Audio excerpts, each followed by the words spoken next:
আলাইকুম এভরিওয়ান, আপনারা সবাইকে কেমন আছেন? আশা করি আল্লাহর অশেষ রহমতে খুব ভালো আছেন। আমিও আলহামদুলিল্লাহ আপনাদের দয়ায় ভালো আছি।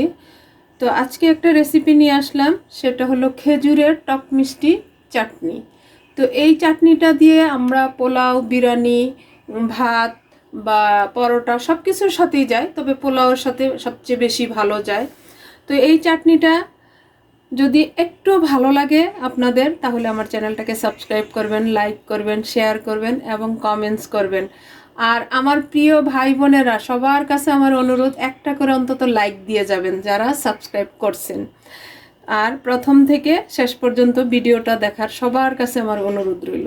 তো যাই হোক, আজকে আমি প্রথমে নিয়ে নিছি এই যে এখানে 1 কিলো খেজুরটাকে আমি ধুয়ে পরিষ্কার করে পানি ঝরায় এই যে এভাবে যে আপনাদের বোঝানোর সুবিধার্থে আমি দেখালাম, এভাবে আমি বিচিটাকে ফেলে দিছি।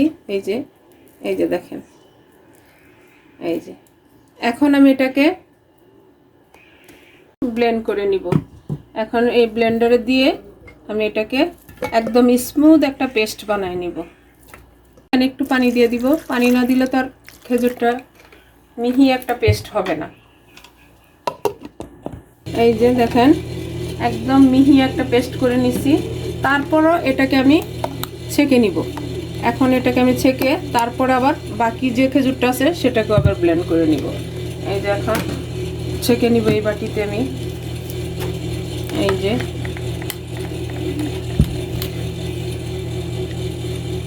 একদম যাতে মিহি হয়ে যায়, কারণ চাটনিটা যত মিহি হবে অত ভাল লাগবে।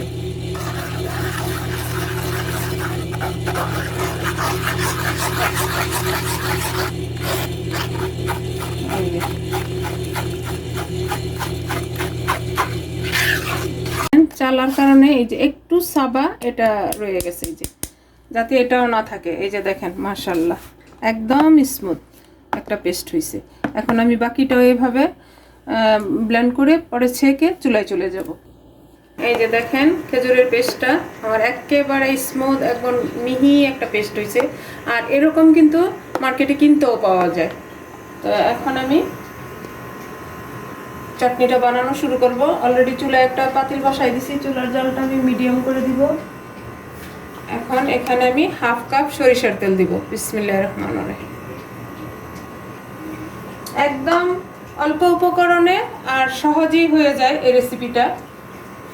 এখন এখানে আমি তেলটা হালকা গরম হয়ে আসছে, এখনই আমি খেজুরের পেস্টটা ঢেলে দিব।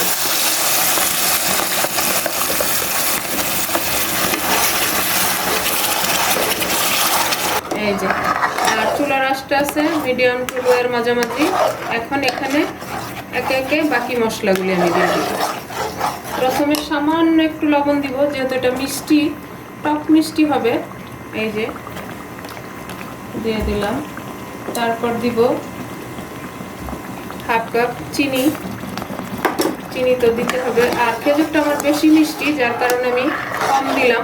আর অনেক খেজুর মিষ্টি কম হয়, তো এই মিষ্টিটা বুঝে আপনারা চিনিটা বাড়ায় কমায় নিতে পারেন। আমি যতটুকু দিছি, আমার খেজুরটা যতটুকু মিষ্টি আছে এর সাথে এই চিনিটুকুই অ্যাডজাস্ট হয়ে যায়। এখন আমি এখানে দিব চাট মশলা, এটা 1/2 কাপ। এটা আমার বাসায় বানানো। চাটনির মধ্যে চাট মশলা না দিলে কিন্তু চাটনির ফ্লেভারটা পাবেন না, এটা দিতেই হবে। এই যে বললাম না, এই চাটনিটা দিয়ে পোলাও, গরম ভাত বা বিরিয়ানি সব কিছুর সাথেই যায়, তবে পোলাওর সাথে সবচেয়ে বেশি ভালো যায়। আর বাচ্চারাও পছন্দ করে, টক মিষ্টি তো। একটু সময় নিয়ে এটাকে নেড়ে তারপর চাটনিটাকে বানাতে হবে। এখন এখানে আমি দিয়ে দিব 1 কাপ তেঁতুলের মাড়।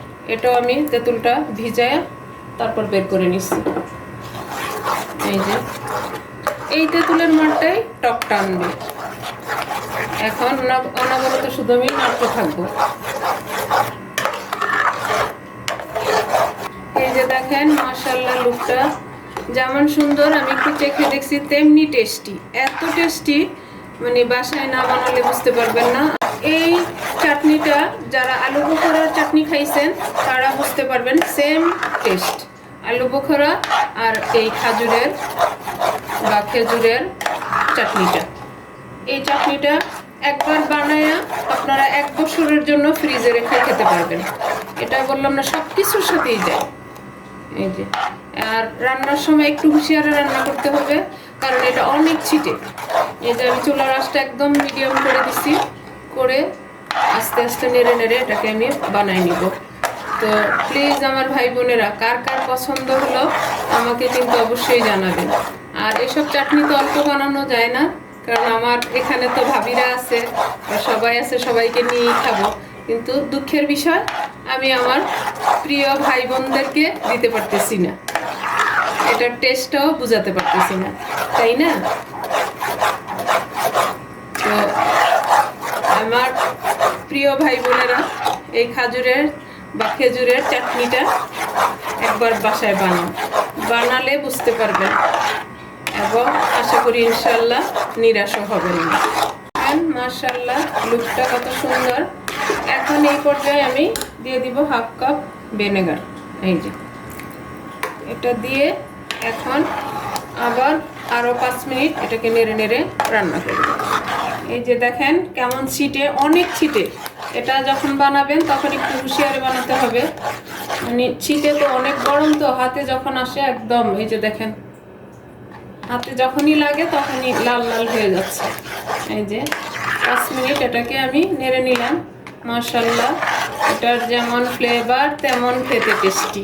দেখেন আমার এই খেজুরের চাটনিটা কার কার পছন্দ হয় প্লিজ আমাকে কমেন্টসে জানাবেন। এখন এই পর্যায়ে আমি দিয়ে দিব 2 চামচ চিলি ফ্লেক্স। আর এই চাটনিটা আপনারা চাইলে কাচের বোতলে ভরে রাখতে পারেন, কাচের বয়মে ভরে রাখতে পারেন। কাচের যে কোনো জিনিসে ভরে রাখলে একদম বললাম না, ফ্রিজে রেখে 1 বছর অনায়াসে খেতে পারবেন। এখন এটাকেও চিলি ফ্লেক্সটাকেও আমি আর 5 মিনিট এটার সাথে রান্না করব, তারপর আমি এটাকে নামাই নিব। এই যে চিলি ফ্লেক্সটা দেওয়ার পরে আরও আমি 5 মিনিট এটাকে জাল করে নিলাম। মাশাআল্লাহ, এটা আমার হয়ে গেছে। এখন আমি নামায় সার্ভ করে আপনাদের সাথে শেয়ার করতেছি যে আমার খেজুরের চাটনিটা কেমন হলো। এই যে দেখেন আমার প্রিয় ভাই বোনেরা, আমার খেজুরের চাটনিটা বানানো হয়ে গেল। তো আমার চ্যানেলে যারা নতুন তাদেরকে স্বাগতম জানাই, তারা আমার এই চ্যানেলের রেসিপিগুলি দেখে আমার চ্যানেলটাকে সাবস্ক্রাইব করবেন প্লিজ প্লিজ প্লিজ। এখন আমি এই চাটনিটা এই যে এরকম একটা এয়ারটাইট বক্সের মধ্যে নিয়ে নিব। এই যে বিসমিল্লাহির রহমানির রহিম। দেখেন লুকটা, দেখেন দেখেন লুকটা কত সুন্দর। এই যে আমি একটু বেশি বানাইছি যেহেতু আমি সবাইকে দিব। এই যে যতটুকু লাগে অতটুকু বানাই নেবেন, বানায়া এরকম এয়ারটাইট বয়ম হোক বা বক্স হোক বা বোতল হোক কাচের, এটাতে ভরে 1 বছরের জন্য ফ্রিজে সংরক্ষণ করতে পারবেন। এই যে দেখেন দেখেন লুকটা, মাশাআল্লাহ মাশাআল্লাহ। আর এত সুন্দর গ্রান আসতেছে, তো গ্রানটা তো আমার ভাই বোনেরা পাচ্ছেন না, আমি পাচ্ছি। তো যাই হোক, আজকে আমার খেজুরের চাটনিটা বানানো শেষ হয়ে গেল। আমি আপনাদের কাছ থেকে বিদায় নিব, আবার নতুন কোনো রেসিপি নিয়ে আসবো। আল্লাহ হাফিজ।